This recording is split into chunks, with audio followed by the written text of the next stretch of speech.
Dear students, welcome to today's lecture. Today's lecture topic is key distribution problem. With the previous lecture, we came to know that about the concepts of cryptography, means how the process of encryption and decryption will be done, and what is meant by ciphertext. What are the different types of crypto systems, that is symmetric crypto systems and asymmetric crypto systems, and the process of encryption and decryption using keys have also discussed. We have also seen the differences between both type of crypto systems. So now we know that the key is important in order to encrypt the data and decrypt the data. Now the key distribution problem is about how to securely transfer the keys between the two pairs. Is the key distribution problem. Means in how securely we can supply the keys which are necessary to create the logical channels. This is the key distribution problem. Means in order to use the key in the process of encryption and decryption, as we are using the same key in symmetric encryption, it needs to be transferred through some logical channel. That distribution problem is called as key distribution problem. And we will see this problem in terms of symmetric crypto systems and asymmetric crypto systems. How key distribution will be there in symmetric crypto systems, and how the procedure will be going in key distribution procedure will be going in asymmetric crypto systems. So we will see means how the key will be shared if it is symmetric, how the key will be shared if it is asymmetric type of crypto systems. I hope you remember that in symmetric crypto systems we will use single key for the process of both encryption and decryption, whereas here in asymmetric we will use the pair of keys, public key and private key, and we will use encryption for encryption one key, and for decryption another private key we will use. So there will be two keys here, in symmetric only one key. All this we have discussed in our previous lecture. If you have missed that lecture, please watch it. Now coming to the approaches of key distribution in symmetric crypto systems, the first one is centralized approach, and the second is via fully distributed approach, and the third will be partially distributed approach. So these are the three approaches in symmetric crypto systems for key distribution. Okay. Now we will see each of the approach in detail. The process of centralized approach means before moving to this, the process of centralized approach, we will have the concept of the key distribution in symmetric crypto systems, that is when two users of two different nodes want to communicate, means any two nodes want to communicate, in such a case we need to share the encryption or decryption key, right? Whenever you are using symmetric crypto systems, when two persons want to communicate in a secure channel, means they are in at different nodes, they want to communicate. So they must first share the encryption or decryption key. So for this purpose, key must be transmitted from one to another among the two users. So how the transmission will be done in case of key transfer means we have to transfer that key in an insecure channel only. Means once if the key is attacked or once the key is compromised, means intruder has got that key, means he is able to get all the messages encrypted.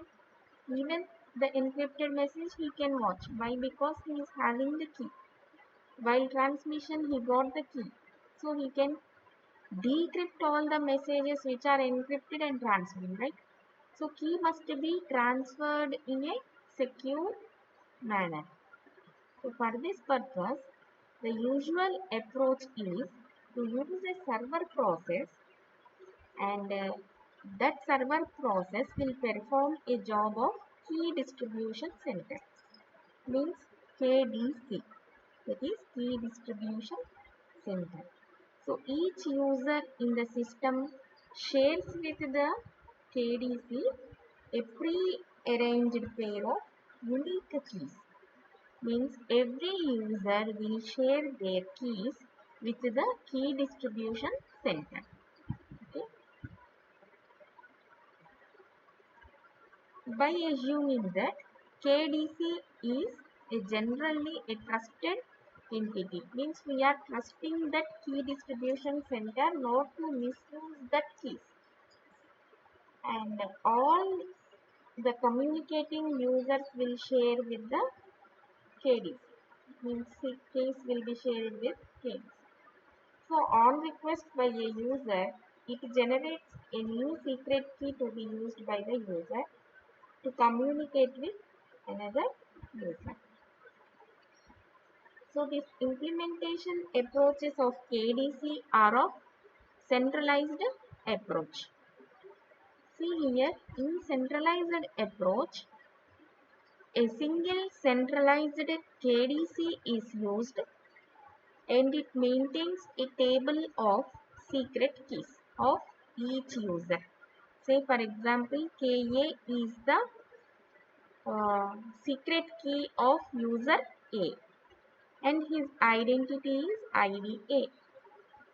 So a user's secret key is known only to the user KDC and the actual user. Okay, I am repeating again.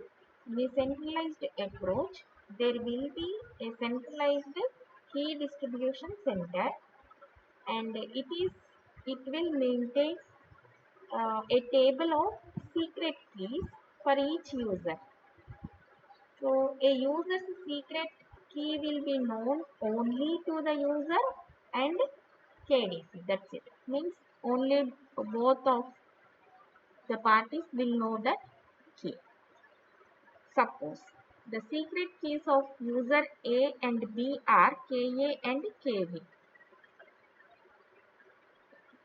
and this secure logical communications channel should be established in order to exchange messages between A and B. For that purpose, see here M1. Suppose user A sends a request message to the KDC, that message is M1. A is sending a message to KDC that it wants to establish a secure logical channel to communicate with B. Okay, hope you got it. Whenever A wanted to communicate to B to establish a communication logical channel, A will send a message which is indicated as M1 here. A will send a message to KDC that I want to communicate with B in a secure channel. Okay, for sharing of the key. in a secure channel. In such a case, the message it contains is the request.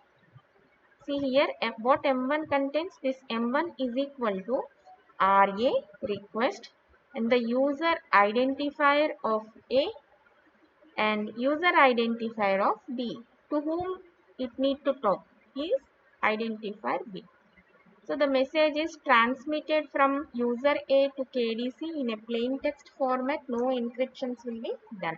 This is the first step. After this, on receiving M1, what KDC will do? KDC will extract the table keys KA and KB, which corresponds to the identities of A and B. So it then creates the secret key KAB. Okay, KDC creates a secret key with the combination of KAB, comma identity A. So to generate the ciphertext, the combination of KAB, comma identity of this A will be generated along with the ciphertext. See here KAB is the secret key generated by the KDC for secure communications between A and B. Okay.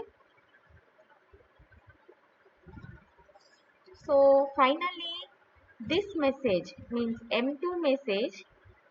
What M2 contains means encrypted form of the secret key.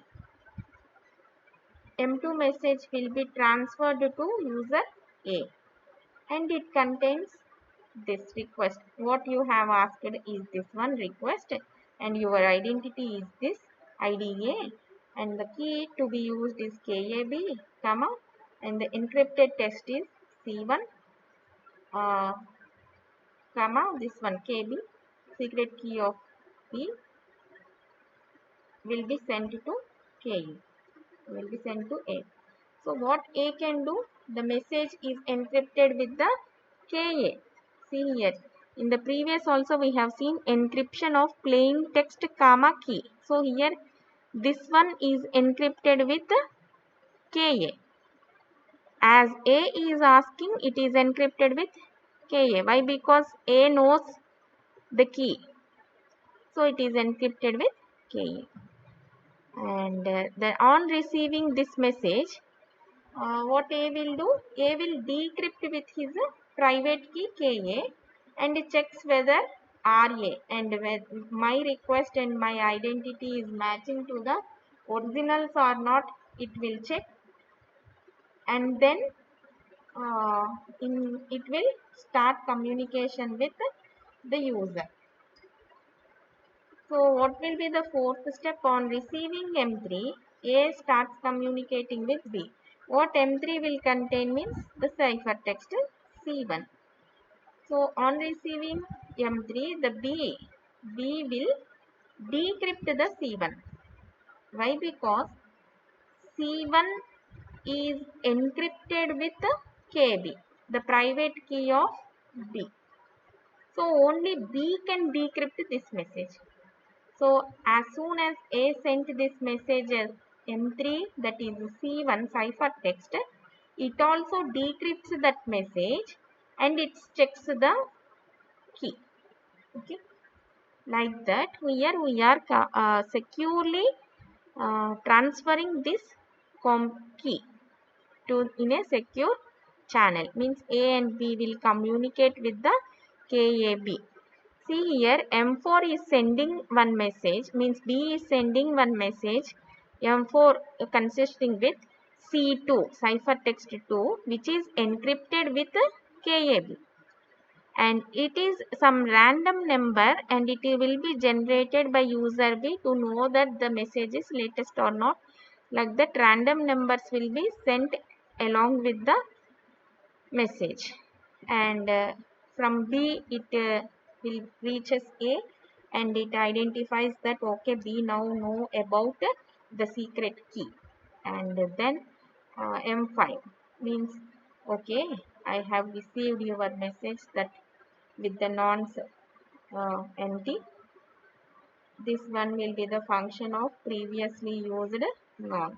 Nonce means nonce, that is a random number which is used in the combination of functions. So this is the method of key distribution in a centralized approach. Just A will send that I want to communicate with B. So it sends a message to KDC. KDC will check the message and identity of A, and it will generate the combination of both the keys. It will encrypt that message using KA, and with this message means C1 will consist with encryption of KAB comma identity of A who have asked to create this key comma KB. KB is the key of B. So encryption of when B received that ciphertext message, it decrypts it with KB, and this ciphertext will contain the KAB, and it acknowledges the A also that I have received, and similarly A receives the message and it sends again to B on receiving that I have acknowledged and I confirm that it is a secure channel. So this is sufficient to achieve mutual confidence, and they can uh, transfer the N or any exchange of messages, actual messages encrypted with key A, KAB can take place between user A and B. Okay. So when there are n number of users in the system, the centralized KDC approach needs to maintain n number of pre-arranged key pairs, and they are need to be provided in a secure communication. So this approach is very simple and easy to implement, but it suffers from the drawback of poor reliability. Means only single KDC need to serve all the number of users, and KDC may get overloaded in large system if there are too many users. Obviously, when only one is working and too many clients are there, it may get overloaded. So further two approaches are avoiding these drawbacks, and the next approach is fully distributed approach. In this approach, there is a KDC at each node. Observe in this diagram we have only single KDC, but here in fully distributed approach we will have a KDC at each node. This node has KDC and this node has individual KDC. So the prior distribution of the secret keys will allow each KDC to communicate securely with all the other KDCs. Means every key distribution center will have a table of secret keys having private keys of all other KDCs. So in a system, if we are having n number of nodes, here we have two number of nodes like that. If we are having n number of nodes, each KDC keeps n minus 1 keys. Okay, and in total n into n minus 1 by 2 pair of keys will be there in the system. Here n is equal to 2, 2 into 2 minus 1, that is 1, 2 into 1 by 2 is 1. One key pair will be maintained in a two systems, two nodes of systems. So like that, in a fully distributed approach, there will be a KDC at each node, and they will have the other KDC's private key. So overall they will have n into n minus 1 by 2 key pairs in a system.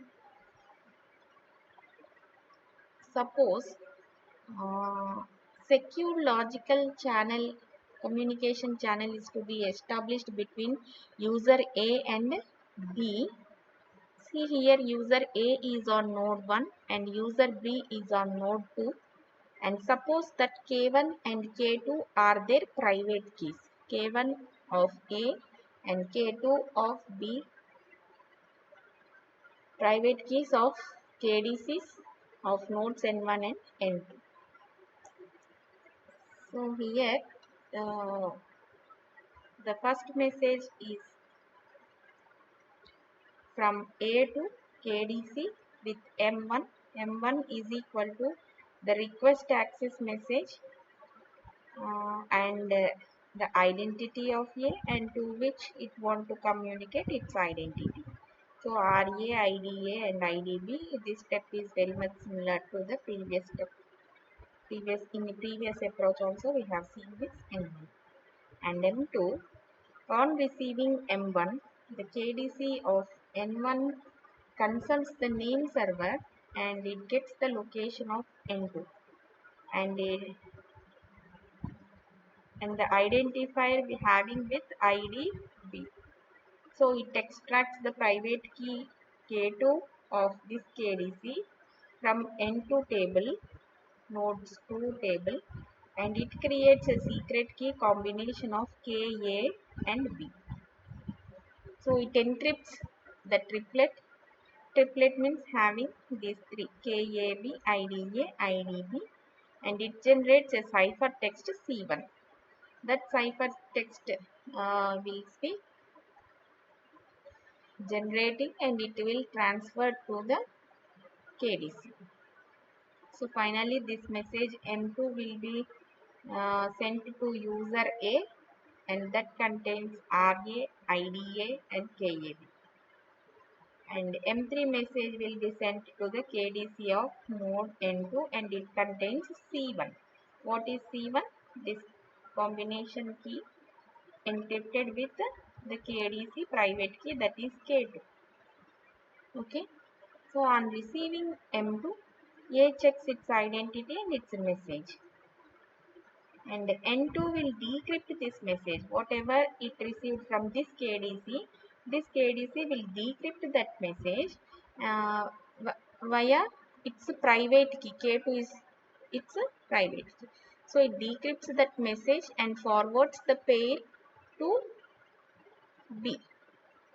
So that message means what forwarded pair will contain means KAB, IDA. So this is the key to be used to communicate with the identity A. Like that, the KDC will share the key to B. On receiving M4, the user B will initiate authentication procedure and it authenticates user A exactly in the same way we did like in the centralized approach. Like this, it will authenticate with the nonce, time nonce, random number and any function. It will authenticate. And then after this, the C3 M6 also the same, which contains the ciphertext and encrypted with the nonce. Okay, now acknowledgement is received from you, like that it will send. So the method of key distribution in a fully distributed approach will be like this. See here, the KDC is involved in the transfer of the key, and here also KDC is decrypting that message and is sending it to the node. Okay. This is fully distributed approach. And the next type of approach in key distribution is partially distributed approach. In this approach, the nodes of the system are partitioned into regions.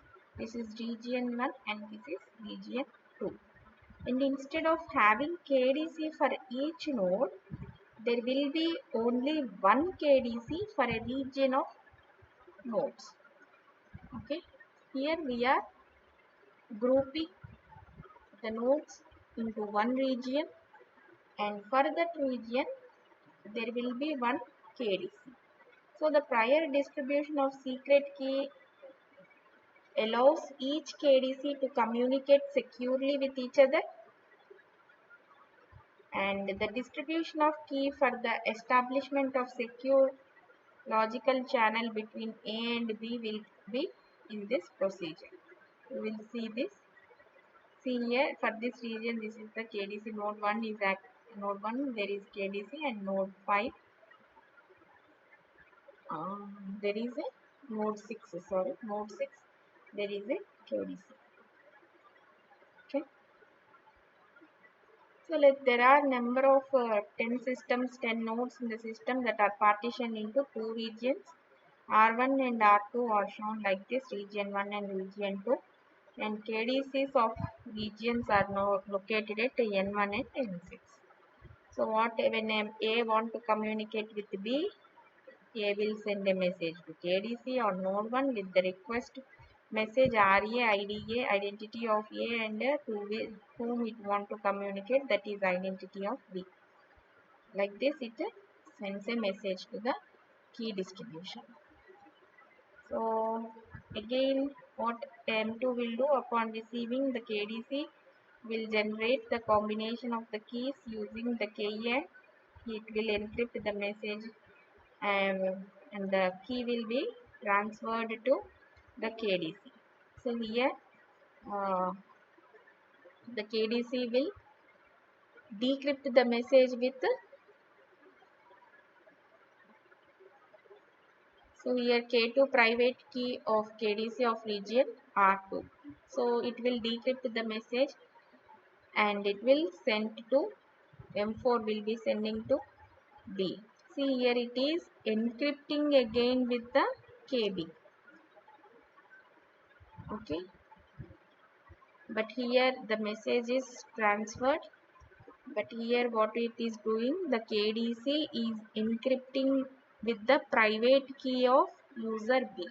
So that upon receiving, B will decrypt that message and then it checks the key. And the same acknowledgement procedure will be the same as previous approaches. It will decrypt that message and checks the private with the private key. It will decrypt the message, then it can be able to visible KAB, and it generates a random number and it gives an acknowledgement, and this one also acknowledges with the predefined functions. These are the three approaches in symmetric crypto systems. So now, what is the key distribution procedure in asymmetric crypto systems? We know that in asymmetric crypto systems, only public keys are distributed, and public keys need not be kept secret. So there is no transmission problem here. Means public keys can be transferred in a insecure channel also. But as key distribution should be done in a secure manner, here in asymmetric crypto systems, the key distribution process involves an authentication procedure. Why? Because we have to prevent from an intruder. If he tries to generate the pair of keys from that public key, then there may be a chance of getting all the messages, right? Means we are transferring in a insecure channel. In such a case, the intruder got this public key, and that public key is shared in a insecure channel. In such a case, the intruder tries to get the pair of that public key. Means he can get the private key, then all the messages will be revealed to the intruder. So for this purpose, it should be transferred, or the key will be distributed in a secure manner, and it involves a authentication procedure. Authentication procedure allows any two users of a logical communication channel to identify themselves before starting the actual exchange. Means A should authenticate himself as I am A to B, and B should authenticate to A as I am B only. like that they should authenticate. So commonly used approach in this type of asymmetric crypto systems is public key manager, PKM, public key manager. So it maintains a directory of all the public keys, and the PK is known to all the users. Public key, PK of PK is known to all the users, and there is a key pair of PK comma SK for PKM also. For every public key manager, there will be a pair of PK comma SK. SK is only known to PKM, means it is the private key, or you can think of as a secret key, which is known to only PKM. And the public key PK is known to all the users. So whenever user A want to communicate with B, user A sends a message to PKM indicating that I want a secure logical communication channel to communicate with B. So what it sends? Again, M is equal to encrypted form of, see how it is encrypting with the public key of PKM. See here PK. So user A is encrypting the message with the help of public key manager. So always encryption, most of the time encryption will be done with the help of receiver's public key. So user A using the public key of PKM encrypting the message. What he is encrypting the message? Request, timestamp, identity of A, identity of B with whom it want to communicate. One change here is it is PKM's public key.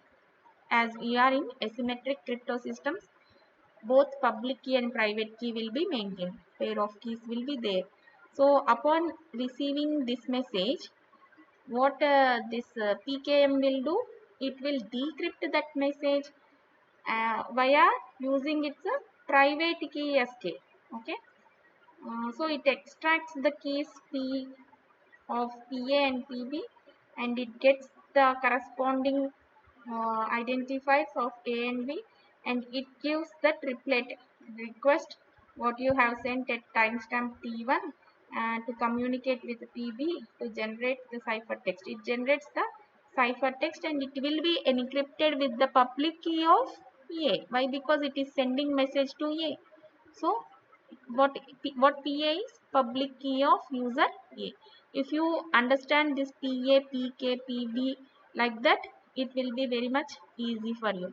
To whom we are sending a message? By using their public key, the sender will encrypt the message. That is the logic behind this. Nothing to confuse here. As PKM is sending the message, it to whom it is sending? To A. So it has to use the A's public key, that is PA here.